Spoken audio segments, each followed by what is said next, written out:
శ్రీ గురుభ్యో నమః.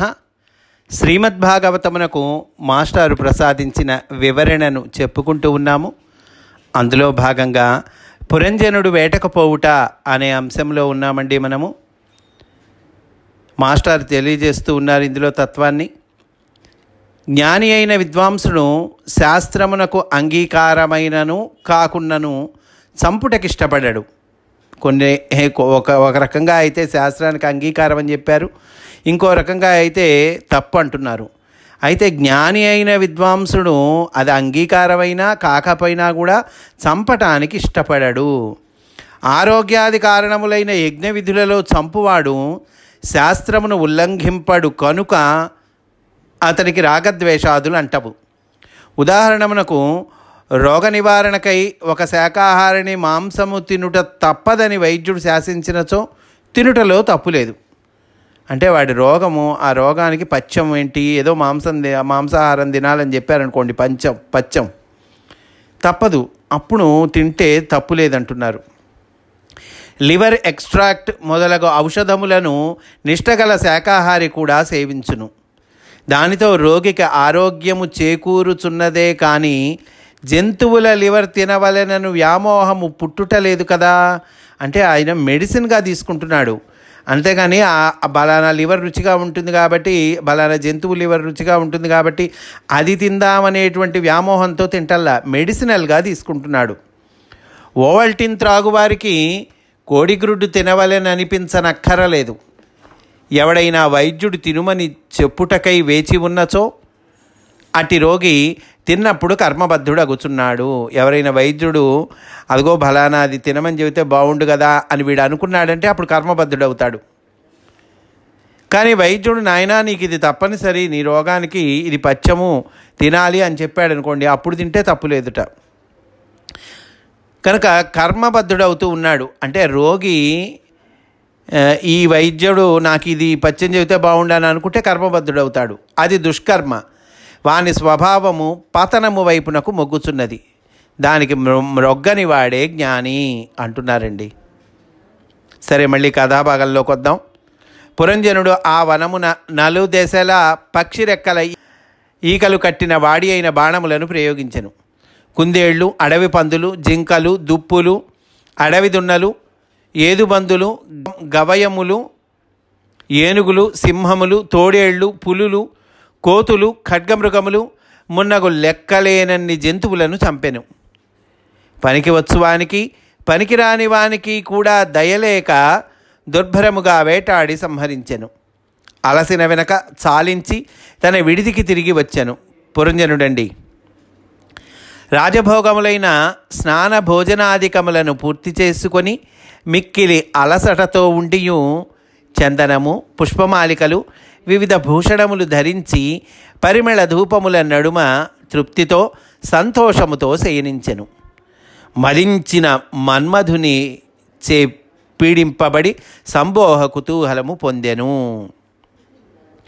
తన ప్రాణములకు ప్రాణమైన పట్టమహిషి జ్ఞప్తికి వచ్చినది. విరహబాధలో తన చుట్టూ ఉపచారము చేయుచున్న స్త్రీలను చూచి ఇట్లనెను, ఓ కాంతలారా, స్త్రీజాతికి శ్రేష్టమైనది అభిమానవతి అగు పట్టమహిషి కుశలమే కదా. ఆమె మిమ్ము దయతో చూచుచున్నదా? గృహ సంపదలు ఎన్ని ఉన్నను మునిపటి వలె నేడు నా మనస్సునకెక్కుటలేదు. గృహస్థ జీవితము అలవాటైన వానికి తన ఇంట తప్ప ఇతర తావులలో సుఖమనిపించదు. తల్లి కానీ అనుకూలవతియగు భార్య కానీ లేనట్టి గృహం ఏమి గృహము? అనుకూలవతి అయినటువంటి భార్య, తల్లి, వీళ్ళిద్దరు లేకుండా ఏమిటయ్యా ఆ ఇల్లు ఒక ఇల్లా అంటున్నాడండి. అందలి సౌఖ్యములు ఏమి సౌఖ్యములు? సద్గుణవతి యగు తల్లి కానీ అనుకూలవతి యగు ప్రియురాలు కానీ లేని ఇంటిలో ఉండుట అనగా చక్రములు లేని రథమున కూర్చుండుట. మొదటి నుండి నన్ను దుర్భర బాధా సముద్రమున మునుగకుండా నిలిపి సన్మార్గగామి అయిన ప్రజ్ఞను కలిగించి తన నిశ్చలత్వమున నన్ను ఉద్ధరించుచున్న ధర్మపత్ని ఎచ్చట చెరించుచున్నదో తెలియచేయుడు అన విని వారందరూ ఇట్ల నిరిహి. వాళ్ళందరూ అప్పుడు పురంజనుడితో అంటున్నారు, రాజోత్తమ, ఇదిగో ఆమె నీ వెంటనే వచ్చినది. తన కొంగైనను పరుచుకొనక నేలపై పొరలు చూదుక్కించుచున్నది. ఏ కారణమున ఇట్లున్నదో మాకు చెప్పుటలేదు, నీవు పోయి చూడుము అని తెలుపగా పురంజనుడు పోయి చూచి మనసున దుఃఖతాపములు పొందెను. చూచినంత మాత్రముననే ఆమె తనపై ప్రణయకోపము వహించి ఉన్నదని ఆమె చూపులను బట్టి గ్రహించెను. నేర్పరితనముతో బుజ్జగించుచు మెల్లగా చెంత చేరెను. తన తలపై కూర్చుండబెట్టుకొని పాదములు స్పృశించుచు మృదు మధుర భాషణములతో ఇట్లనెను. దాసులయందు అపరాధము కలిగినచో తమవారను దయతో యజమానులు కూడా భయంకరముగా శాసించుటకు తెగింపరు. నీ మనస్సులోని కోపము పట్టలేక నీవు కఠినముగా నన్ను ఆజ్ఞాపించినను నాకు సంతోషమే. అది నన్ను అనుగ్రహించుటయే. నేను నీవాడనని జాలి చూపనక్కరలేదు. దోషచిత్తుని, వక్రబుద్ధిని, మదము గలవానిని, రోషము గలవానినిగానే తలపవచ్చును. అయినను క్రమము తెలియని అజ్ఞానిగా జాలి చూపదగును. నీవు నా హృదయమునకు దేవతవు. సరసమై అమృతము వలె ఉన్న నీ వచన చమత్కార సౌభాగ్యముతో, ఇంద్రనీల సమాన కోమలమైన భ్రూ విలాసముతో, చక్కగా తొంగిచూచుచున్న చిరునగవుతోడి చూపులతో కులుకుచున్న ముఖపద్మమును ఒక మారు పైకెత్తి ఈ దాసుని చూడుము. నీవు వీరపత్నివి, నీకెవరునూ సాటిలేరు. నీ ఎడల ఎవరు ఏ అపచారము చేసినను నేను సహింపను. బ్రాహ్మణులు, హరిభక్తులు తప్ప మిగిలిన వారెవరైనా నీ ఎడల తప్పు చేసి ఉన్నచో ఎంత వారినైనను శిక్షింతును. నా మనస్సున రోషము పుట్టెనా ఇక భయపడకుండువాడు ఈ 3 లోకముల యందునూ లేడు. తిలకము ధరింపక మలినమై నిస్సంతోషమైన నీ ముఖము ఎన్నడునూ చూడలేదు. మనస్సు వెలికి ప్రకాశింపకుండా రోషపడుతున్న నీ ముఖమును చూచుట ఇదే మొదటిసారి. కన్నీటితో తడిసిన స్తనమండలము, చక్కని తాంబూలము లేని నీ దొండపండు వంటి పెదవిని చూచి సహింపలేను. దీనికి కారణమేమి? వేటపై మక్కువచే నీకు చెప్పకుండా నిన్ను వెంటబెట్టుకొనకుండా ఇట్లు వచ్చుట తప్పే, కానీ క్షమింపతగనవాడను కదా అంటున్నారండి. ఈ పురంజనుడు భార్యతో అంటూ ఉన్నాడు. మాస్టర్ చెప్తూ ఉన్నారు, ఇంద్రియార్థముల వేటపై కుతూహలపడినప్పుడు జీవుడు మనస్సు వెంట, ఇంద్రియముల వెంట, వారి పరివారమగు ఇంద్రియార్థముల వెంట పడును. ఇంద్రియార్థములు వాటి వేటకై కుతూహలపడేటువంటి వాడు అదిగో ఇంద్రియాలు తీసుకెళ్లే వాటి వెంట పడుతూ ఉంటాడు. ఇంద్రియాలు ఏంటి? కన్ను చూడకూడదు చూద్దామని చెప్తుంది, వినకూడదు విందామని చెబుతుంది చెవి, తినకూడదు తిందామని చెబుతుంది నాలుక. అట్లా అన్నమాట. ఆ ఇంద్రియాల వెంట పడుతూ ఉంటాడు, ఇంద్రియార్థముల వెంట పడుతూ ఉంటాడు. తెలియకుండగానే బుద్ధితో సంబంధమును విడిచిపెట్టును. బుద్ధి వైపు తిరగాలి ఇంద్రియాలు, కానీ మనస్సు ఇంద్రియాలు బుద్ధికి సరెండర్ అవ్వాలి. కానీ బుద్ధితో సంబంధం విడిచిపెడతాయి పాపం. కనుకనే భార్యతో చెప్పక విడిచి వచ్చుట వర్ణింపబడినది. భార్యతో చెప్పకుండా వచ్చాడన్నారు కదండి, అర్థం అది. ఇంద్రియార్థముల వేట వలన జీవుడు అలసిపోవును. కామక్రోధములు, వ్యామోహము, విరహతాపాదులు, రోషము, కన్నీళ్ళు మొదలగునవి అనుభూతమగును. దీనతతో బ్రతిమాలవలసి వచ్చుట మున్నగు చిక్కులలో పడును. కానీ జ్ఞప్తికి వచ్చినంతనే అందుబాటులో బుద్ధియోగముండును. అనాదరింపబడినను భార్య తన వెంటనే ఉన్నట్లు వర్ణించినది బుద్ధియోగమును గూర్చియే. అనాదరింపబడినా కూడా తన వెంటనే ఉన్నట్లు వర్ణించరు, అది బుద్ధియోగమును గూర్చియే అంటున్నారు. తన స్త్రీ యందు పరవశుడై మన్మథ బాధ పడుచున్న నాబోటి వానికి కర్తవ్యమును ప్రయోజనమును బోధింపగోరకుండుట నీవల్టి ఇండ్లాండ్రకు తగునా. కథలోకి వచ్చామండి మళ్ళీ. ఈ పురంజనుడు అడుగుతున్నాడు, అమ్మా నాలాంటి వాళ్ళకి కర్తవ్యాన్ని బోధించాలి కదా, అట్లా బోధించకుండా ఉండటం నీ వంటి ఇల్లాలకి తగునా అంటున్నాడండి. ఇట్లు భార్యను సమాధానపరిచి మోహపరవశుడై పలికిన పలుకులు విని ఆమె రోషముడిగి రమణీయ సుకుమారములైన మధుర వాక్యములతో వాని మనస్సును రంజింపజేసి తన అనురాగమును ప్రకటించెను. ఆవిడ అనురాగాన్ని ప్రకటించిందట. మాస్టర్ చెప్తున్నారు ఇక్కడ, మోహపడిన వానికి అనురాగము కానీ మనస్సు రంజిలుట కానీ లేదు. బుద్ధిని ఆశ్రయించిన వానికి ఉన్నదని చెప్పబడినది, మోహపడిన వాళ్ళకి లేదు. ఈయన ఎప్పుడైతే బుద్ధిని ఆశ్రయించాడో, తన భార్యను గుర్తించి ఆవిడని వేడుకున్నాడో అప్పుడు బుద్ధిని ఆశ్రయించాడని అర్థం. కనుక మోహపడిన వాడికి అనురాగం కానీ మనస్సు రంజిల్లటం కానీ లేదు, అదే బుద్ధిని ఆశ్రయించిన వాళ్ళకైతే ఉన్నదంటున్నారు. ఆ మహాదేవి స్నేహముతో అభిలాషతో మంగళ స్నానం ఆచరించెను, మృదు దుకూలములు ధరించెను, పూలదండలు చందనము భూషణములు అలంకరించుకొనెను, మోహనమైన ఆకారముతో భర్త ఎదుట నిలబడెను, అతడు సంతోషభరితుడయ్యను. దీనికి మాస్టర్ చెప్తున్నారండి, మోహపరవశుడు చందన పుష్పాదులను వాడుకొన్నను సంతోషపడలేడు. బుద్ధియోగము గలవానికి మాత్రమే ఇంద్రియ సుఖములు, స్త్రీ పురుష సంబంధము సక్రమ దాంపత్యమై నీతివంతమై సుఖమునిచ్చును. యోగం ఉన్నవాడికి, బుద్ధిమంతుడైన వాటికి, బుద్ధి చెప్పినట్లు వినేటువంటి వాడికి మాత్రమే ఈ ఇంద్రియ సుఖాలు ఏం చేస్తాయి? స్త్రీ పురుష సంబంధము సక్రమమై దాంపత్యమై నీతిమంతమై సుఖమునిచ్చును అంటున్నారండి. ధర్మమునకు విరుద్ధము కాని కామము కూడా నా స్వరూపమే అని గీతలో శ్రీకృష్ణుడు చెప్పెను అని అంటూ ఉన్నారండి. మనకి ఇందులో అర్థాలు చక్కగా వివరిస్తున్నారు మాస్టారు. అభ్యంతర మందిరమున అతడు ఆమెను క్రీడా వినోదములతో గౌరవించెను. అభ్యంతర మందిరము అంటే హృదయానికి సంకేతం అండి. కనుక హృదయంలో క్రీడా వినోదములతో ఆమెని గౌరవించాడు. అచట బుద్ధియోగము అభ్యసించుట క్రీడా వినోదము వలె ఉండును. ఒకరినొకరు సరసముగా గాఢముగా కౌగిలించుకొనిరి అంటే అర్థం ఏంటంటే, హృదయమున జీవుడు బుద్ధితో కలియుట ఇట్లుండును. హృదయంలో, ఆ హృదయ స్థానంలో జీవుడు బుద్ధితో కలిశాడనమాట. ఎలా ఉంటుంది అది? ఒకరినొకరు సరసముగా గాఢముగా కౌగిలించుకొనిరి అంటున్నారు. అంటే ఆలింగనము హృదయగతమే కానీ భౌతికము కాదు, ఫిజికల్ కాదండి. ఆలింగనము హృదయగతం. వ్యామోహముతో భౌతికముగా ఆలింగనము కలిగినప్పుడు దేహము అడ్డము కనుక హృదయగతమైన ఆలింగనము సిద్ధింపదు. భౌతికంగా ఆలింగనం ఉన్నాం అనుకోండి, హృదయగతమైన ఆలింగనం సిద్ధించదు. ఎందుకు? దేహం అడ్డొస్తుందిగా భౌతికంగా ఆలింగనం చేసుకున్నప్పుడు. కనుకనే భౌతికమైన మానసిక స్త్రీ పురుష సంబంధమున తృప్తిపై కల అభిలాషయే కానీ తృప్తి ఉండదు. చాలా వెరీ వెరీ ఇంపార్టెంట్ పాయింట్ అండి. మాస్టర్ ఏమంటున్నారు?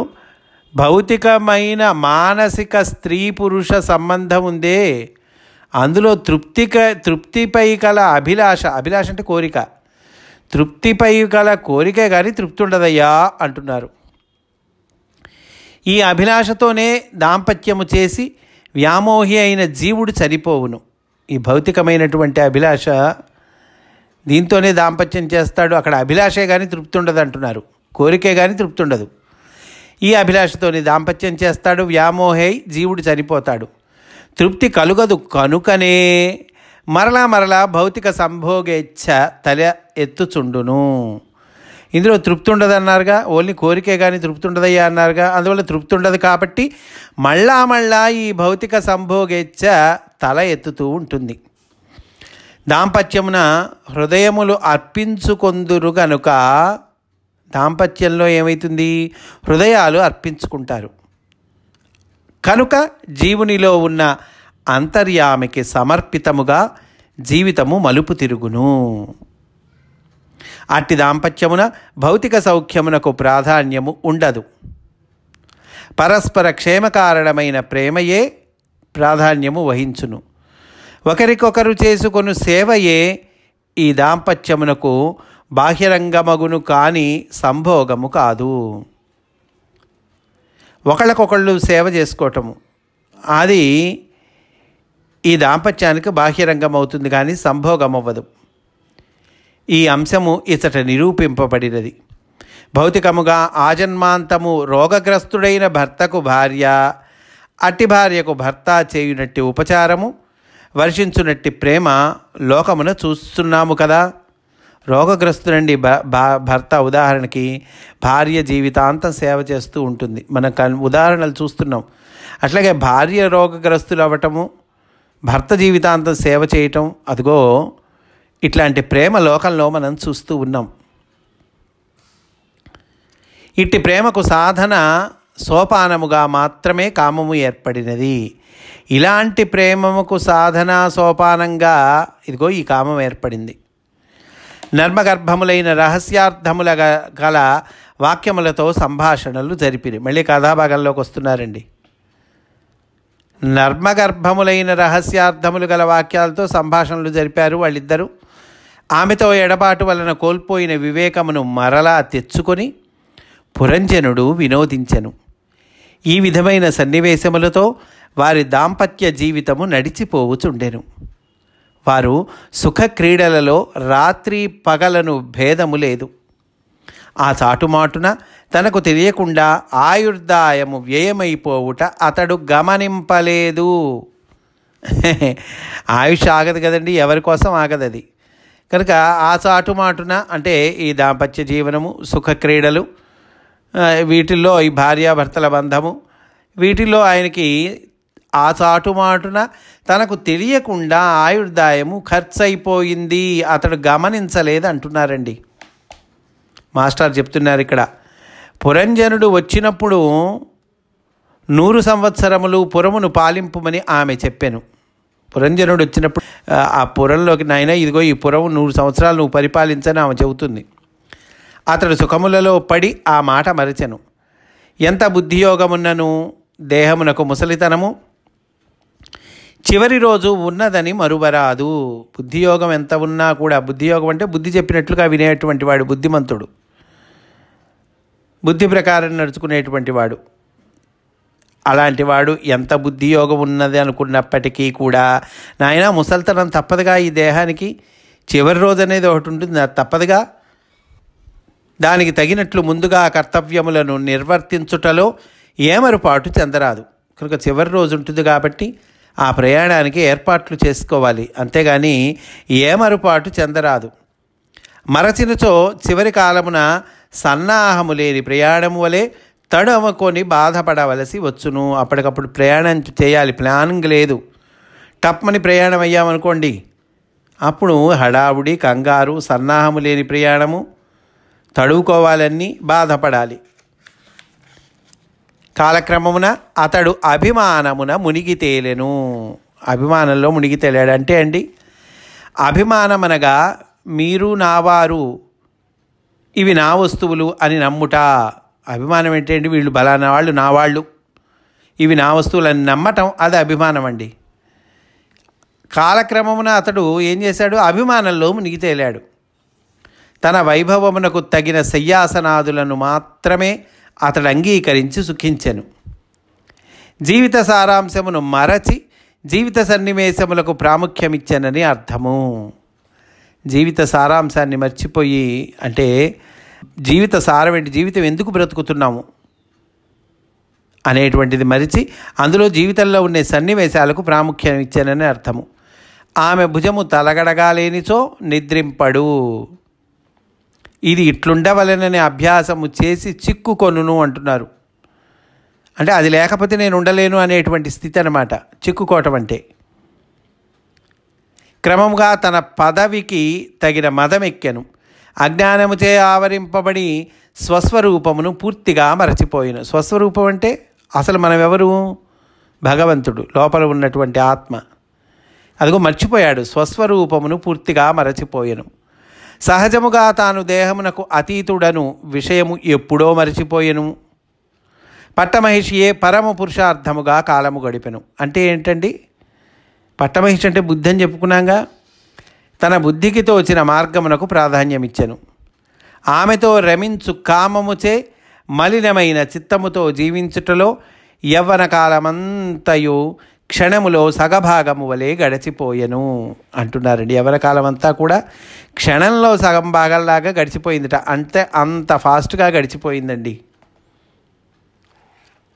ఇక్కడ ఈ చెప్పిన దానికి దానికి సంబంధించిన విషయ వివరణ అంతరార్థం మనకు అందిస్తూ ఉన్నారండి మాస్టారు.